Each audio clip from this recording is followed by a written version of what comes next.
Op 8 Mei 1945 het Europa uiteindelik asem geskep. Die Tweede Wêreldoorlog was verby. En daarom vier ons elke jaar Victory in Europe Day, of VE Day soos dit bekend staan. Die dag waarop die nasie Duitsland onvoorwaardelik oorgegee het. Hierdie jaar is dit 80 jaar gelede dat mense in die strate gedans het, trane van verligting gehuil het en dankbaar gebid het. Maar VE Day is nie net 'n dag van vreugde nie, dit is ook 'n dag van herinnering, van rou en van 'n diep besinning en besef oor menslike pyn, moed en die genade van vrede. Die Britse eerste minister van daardie tyd, Winston Churchill, het op daardie dag gesê, "We may allow ourselves a brief period of rejoicing, but let us not forget for a moment the toil and the efforts that lie ahead." Selfs in die oorwinning was daar nederigheid en 'n besef dat ware vrede meer is as net die afwesigheid van oorlog.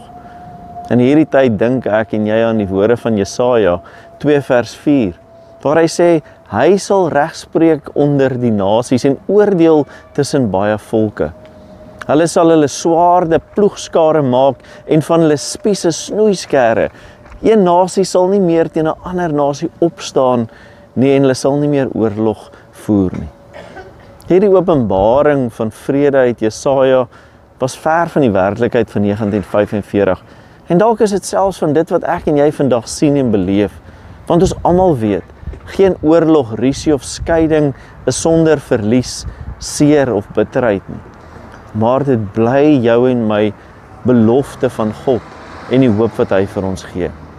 Die evangelie roep ons, dit stuur ons om vredemakers te wees, nie net op die oorlogsveld of in die politieke wêreld nie, maar in ons huise, in ons gemeenskap en in ons kerke.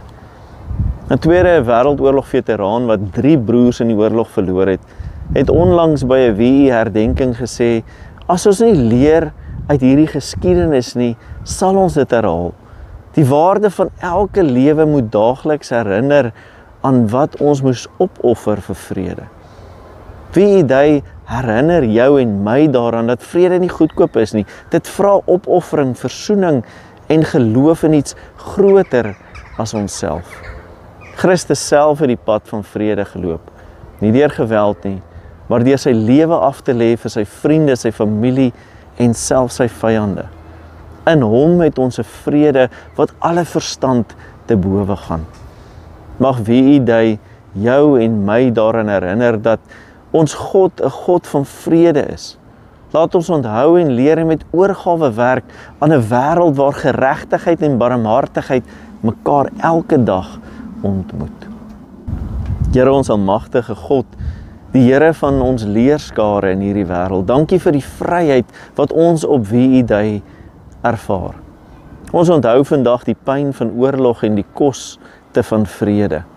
Gee aan ons die wysheid om te leer uit die verlede, die moed om vir geregtigheid te staan en die geloof om u vrede te leef in elke verhouding. Mag ons as die kerk ligdraers wees van versoening. En ons bid dit slegs in Jesus ons Here se naam. Amen. Dankie dat jy ook vandag ingeskakel het en mag jy 'n vreugdevolle VE dag beleef. Mag jy God se vrede 'n realiteit in jou lewe maak en in die mense rondom jou. Gaan deel dit ook met hulle. Tot volgende keer. Totsiens.